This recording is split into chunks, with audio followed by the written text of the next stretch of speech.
Anong klaseng halaman kaya ito? Bilog-bilog yung mga ano niya, napaka-green.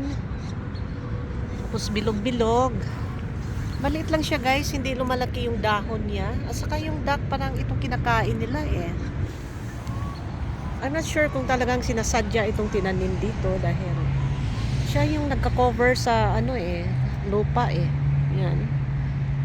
Yan. Tapos ang duck, ano yan sila. So I don't know if they scatter this grass down here, they design for ano, yung pangkain talaga nila eh. So i-close up natin guys, anong klaseng mga halaman ito guys.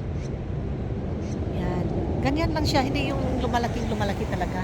So siya yung nagme-maintain sa ground guys. Yan oh, uniforme sila oh. I wonder why, anong klaseng halaman ito. Yan. Very interesting guys. Yan siya, close up. Alright. Okay guys, thank you for watching. See you again on my next vlog.